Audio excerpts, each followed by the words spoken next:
Bonjour à tous, donc je me présente, Sylvia Pressato, je suis déléguée pour la firme Coloplast et donc nous allons parler aujourd'hui du matériel de stomie et du soin à apporter aux stomies. Alors pour commencer, les différents types de stomie qui existent.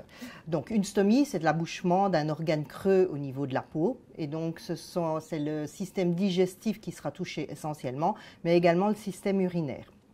Alors pourquoi est-ce qu'on fait une stomie? Eh bien c'est quand on doit dévier les effluents au niveau de la peau pour un quelconque problème. Il existe des tas de raisons pour lesquelles on doit faire une stomie. Et donc il y aura différents types de stomies. Alors pour commencer au niveau du système digestif. Le système digestif qui commence au niveau de la bouche bien entendu et qui se poursuit avec l'œsophage, l'estomac. On peut avoir des stomies à ce niveau-là, mais ce seront essentiellement des stomies d'alimentation, donc qui serviront à apporter des nutriments aux patients. Après l'estomac, donc l'intestin grêle, le gros intestin, donc le côlon ascendant, transverse et le côlon descendant, mais eux serviront à éliminer les effluents, les déchets, et donc ce seront des stomies d'élimination, d'évacuation.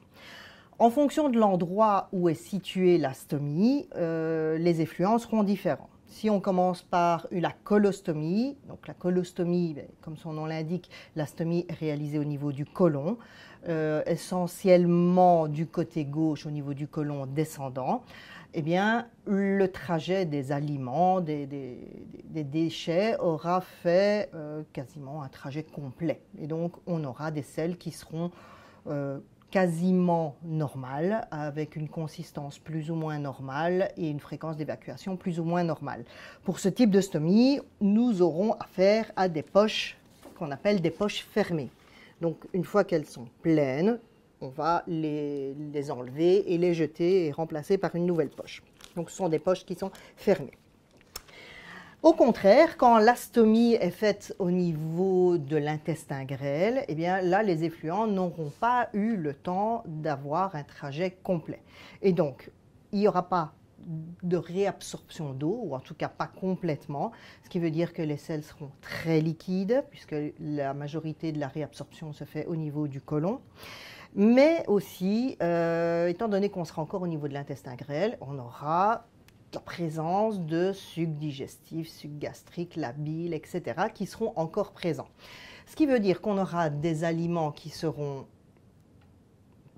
peu ou pas digérés, donc on aura des morceaux, mais on aura également beaucoup d'eau. Donc ce sera vraiment un mix avec des morceaux et du liquide. Donc, voilà. Autre caractéristique, c'est que, évidemment, étant donné que la réabsorption de l'eau permet le compactage des selles pour arriver au stockage en fin de système digestif, ici, on aura encore beaucoup de quantité d'effluents et que donc on aura une évacuation qui sera très fréquente. Ça peut être 5-6 fois par jour, ça peut être du continu en fonction de la localisation exacte où la stomie aura été faite. Dernier point pour ces selles particulières, c'est qu'effectivement, comme je vous l'ai dit, il y aura toujours la présence de sucs digestifs, de bile, etc. Et que donc ce seront des selles qui seront très agressives. On est vraiment sur du corrosif et donc là, une fuite avec des selles d'iléostomie peut causer des brûlures du second degré en quelques heures. Donc ça va vraiment très vite. Pour ce type de stomie, nous aurons affaire à des poches qui sont vidangeables. Pourquoi? Parce qu'on ne pourra pas évidemment enlever et changer les poches fermées 6, 7, 8 fois sur la journée. Et donc nous aurons des poches qui seront vidangeables et donc on va pouvoir vidanger tout au long de la journée. Donc évidemment après on referme cela de façon tout à fait hermétique et donc on vidangera la poche simplement quand elle est pleine, quand c'est nécessaire. Voilà. Par ici. Bien. Ce sont les deux types de stomie que l'on rencontrera au niveau digestif, donc la colostomie avec les poches fermées et l'iléostomie, du nom de l'iléon qui est un morceau de l'intestin grêle pour les iléostomies, donc les poches vidangeables pour les iléostomies. Au niveau urinaire, donc on peut aussi avoir une stomie. Donc en général, c'est la vessie qui est enlevée, mais les reins continuent à fonctionner, donc l'urine doit bien être éliminée à un moment ou à un autre. Pour les urostomies, on va donc avoir ce type de poches qui sont des poches vidangeables mais avec un robinet. Donc en fait, pour l'urostomie, ce qu'on appelle généralement un briquaire, les uretères sont déviés dans un morceau d'intestin grêle qui va être abouché à la peau. Donc quand on voit une stomie urinaire, on voit un morceau d'intestin grêle qui sort au niveau de la peau. Mais ce sont bien des urines qui vont en sortir. C'est un morceau d'intestin grêle qui est totalement isolé, donc ça n'a rien à voir, ça n'aura plus rien à voir avec le système digestif. On va donc avoir ce type de poche avec un robinet, avec également des valves anti-reflux qui permettent d'éviter que l'urine ne remonte au niveau des uretères. Voilà. Ce robinet va pouvoir donc permettre la vidange. En compressant un petit peu, ça permet d'éviter d'avoir des fuites, évidemment. Mais cette poche va pouvoir être connectée également avec des sacs à urine. La journée ou la nuit, éventuellement, puisque les reins continuent à fonctionner, évidemment, la nuit. Et donc, la production d'urine continue même la nuit. Le fait de relier un sac à urine permettra aussi d'éviter au patient de devoir se réveiller pour vidanger sa poche plusieurs fois sur la nuit, puisque la production est continue également. Bien, voilà. Donc, les différents types de poches. Donc, les poches fermées pour les colostomies et les poches vidangeables pour les iléostomies. Et pour tout ce qui concerne les briquaires ou urostomies, on a des poches vidangeables également, mais avec un robinet. Bien. Ensuite, il existe des systèmes différents pour tous ces types de poches. Donc, je n'ai pas repris ici toutes les poches de tous les systèmes, mais à savoir que les 3 types de poches existent dans tous les systèmes. Donc, la première chose, c'est que nous avons un système en une pièce. Donc, en une pièce, ça veut dire évidemment que la partie, le protecteur cutané qui va être sur la peau, va être relié au sac et que donc tout est dans un seul morceau. Et donc, quand on doit changer, on doit tout enlever pour pouvoir faire le changement de poche. Ça, c'est le système en une pièce. Ensuite, il existe des systèmes en 2 pièces. Là, il en existe 2. Le premier, c'est un système qu'on appelle clic, à clipser. Donc, on a une plaque qui va rester sur la peau du patient, sur le ventre, 2 à 3 jours. Une plaque avec un anneau et donc on va venir clipser la poche sur la plaque. Donc comme ceci, évidemment la poche est opaque donc ça ne se voit pas bien, mais on vient clipser avec un petit anneau de sécurité à ce niveau-là. Et donc là, la poche est bien clipsée au niveau de la plaque.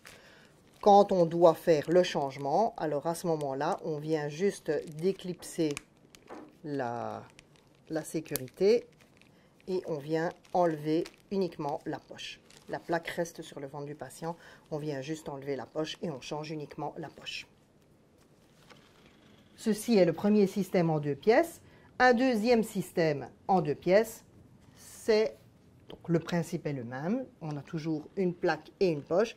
Simplement, au lieu de venir clipser la poche sur la plaque, on vient coller. Donc là, on va enlever le protecteur et on va venir coller la poche sur la plaque. Évidemment, c'est plus facile quand on a tout enlevé, mais c'est la même chose. Pour en changer, on vient donc simplement prendre la petite partie bleue et on vient décoller pour pouvoir changer uniquement la poche. Et donc, ces systèmes existent pour les 3 types de poches, donc les colos, les iléos et les uros. Bien, donc là, on était encore sur un système relativement simple parce qu'on a des plaques qui sont plates. Donc, les plaques qui sont plates viennent se mettre sur une stomie, une belle stomie qui ressort bien. Une belle stomie doit ressortir. Donc sur un beau ventre, on va dire, bien plat, ou sans trop de cicatrices et sans trop de bourrelets, de creux, de fosses, de bosses, etc. C'est malheureusement pas toujours le cas. Et donc, c'est vrai que si on met une plaque sur une plate, sur une stomie qui est déjà à ras de la peau ou qui est invaginée, mais ça risque de poser des problèmes, puisque les effluents, au lieu, voilà, si ma stomie doit sortir, voilà, et que les effluents sortent bien pour aller dans la poche, si ma stomie elle est à ras de la peau, bien, les effluents risquent tout simplement de glisser en dessous de la plaque et de faire décoller la plaque. Et donc, dans ces cas-là, eh bien, on va devoir utiliser ce qu'on appelle des plaques convexes.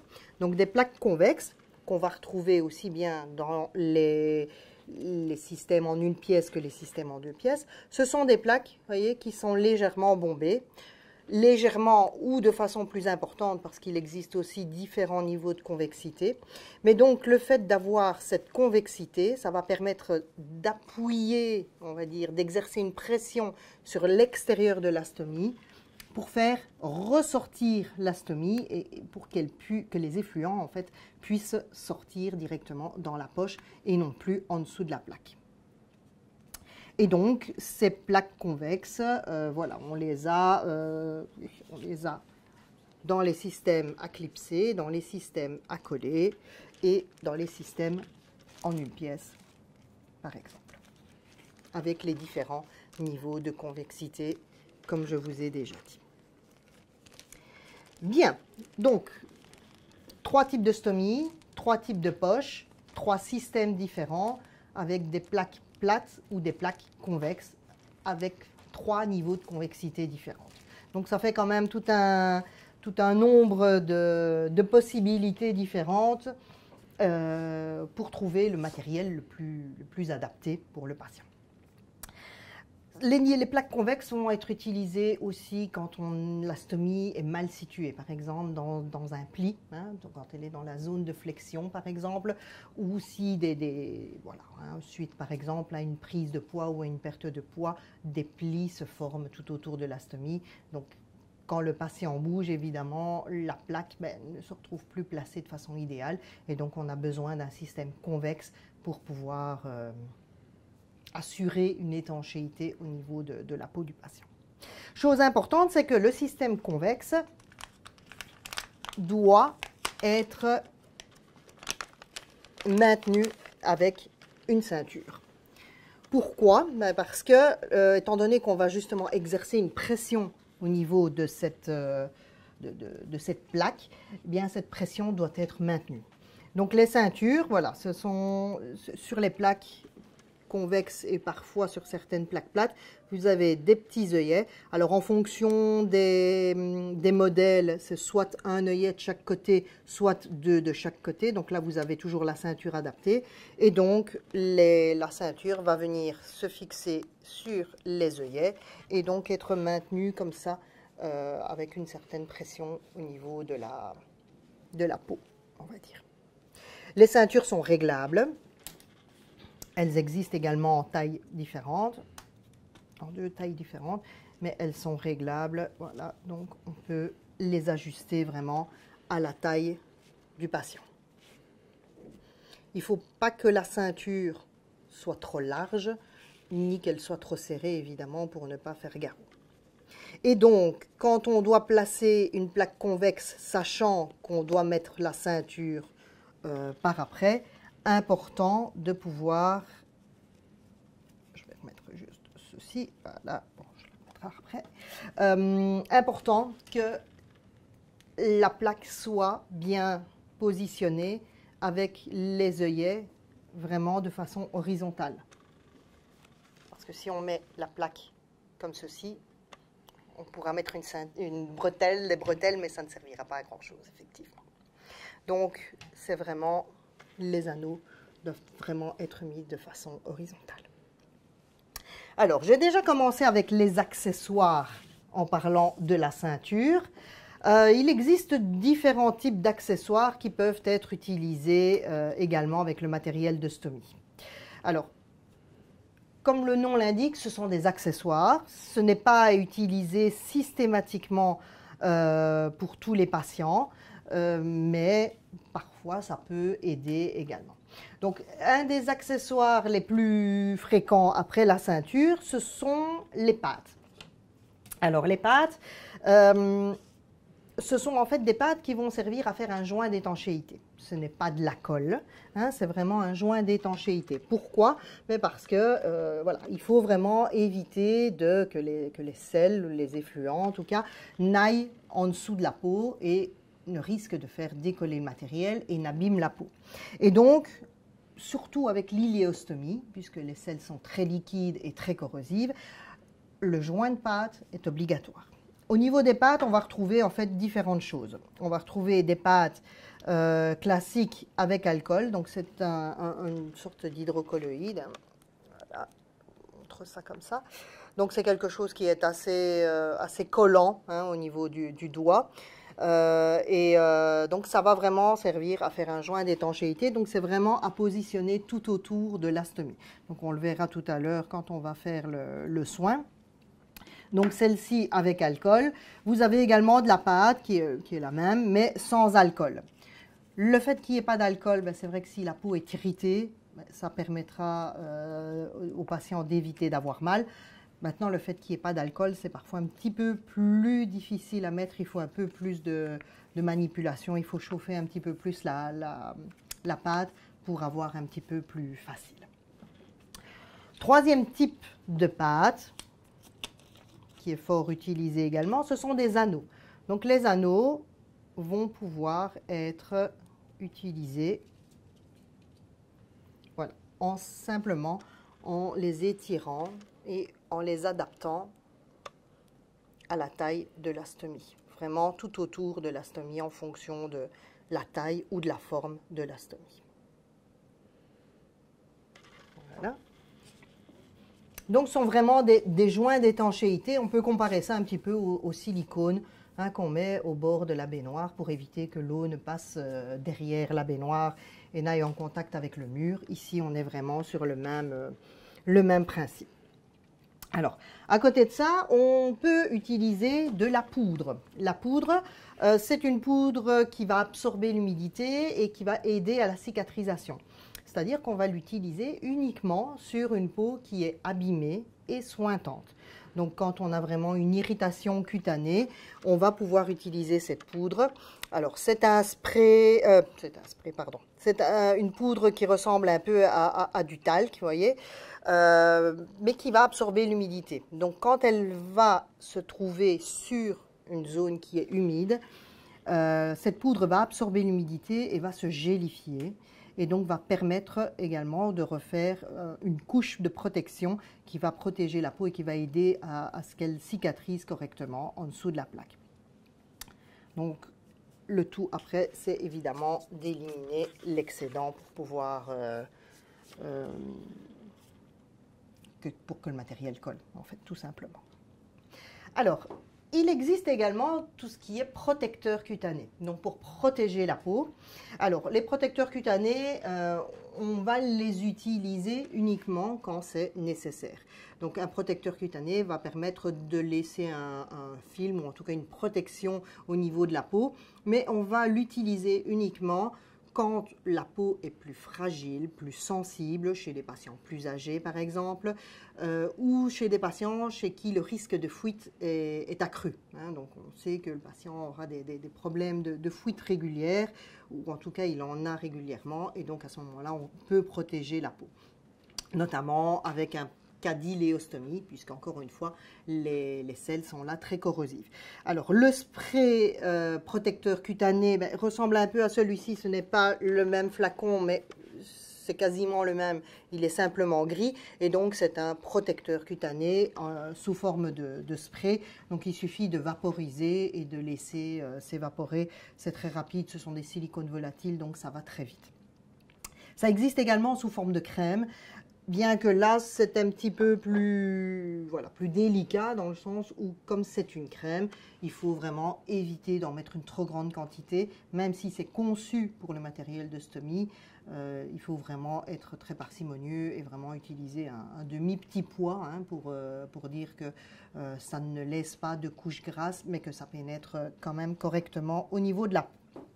Bien, alors, qu'existe-t-il d'autre au niveau des accessoires? Ceux-là, c'est vraiment les accessoires essentiels. Hein, donc la ceinture, le protecteur cutané, la poudre et tout ce qui est pâte. Donc ça, c'est vraiment ce qui est essentiel. Maintenant, ce qu'on peut retrouver également, ce sont par exemple, comme ceci, ce qu'on appelle des élastiques T. Donc en règle générale, le matériel, voilà, quand il est bien choisi, bien adapté, bien, il tient évidemment absolument tout seul. Mais il arrive que parfois la stomie soit mal située, près d'une cicatrice, près des côtes, près de la côte iliaque, etc. De la crête iliaque, pardon.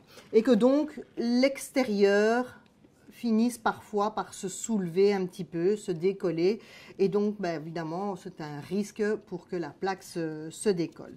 Dans ces cas-là, plutôt que d'utiliser toutes sortes de pansements tout autour qui peuvent être allergisants également pour le patient, on peut utiliser ce type de renfort, on va dire, hein, qui existe sous différentes tailles, différentes formes, mais donc pour un peu augmenter la surface d'adhésion de la plaque. Hein, ça peut être choisi en fonction de l'endroit, hein, où le problème se situe à la base. Ça peut également être une sécurité, on va dire, pour le patient, une sensation de sécurité. Il existe d'autres produits, hein, d'autres accessoires qui ne sont pas remboursés, hein, notamment celui-ci, c'est un spray, donc, comme je vous l'ai montré tout à l'heure, mais qui va servir ici à décoller le matériel. Donc, il a l'avantage d'être présent. Encore une fois, ce n'est pas utilisé systématiquement, mais voilà, chez des enfants, sur des peaux âgées, fragiles, cortisonnées, ça peut vraiment être utile pour enlever toutes sortes de pansements, hein, finalement. Voilà. Je pense que là, on a vraiment fait le tour.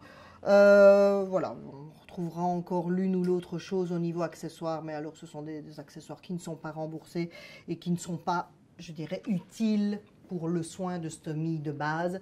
Donc, ce sont plus des accessoires de confort, comme un lubrifiant pour les poches, pour qu'on puisse les vidanger facilement, un désodorisant, des lingettes, mais qui sont uniquement à base d'eau, de provitamine B5 pour le soin en lui-même.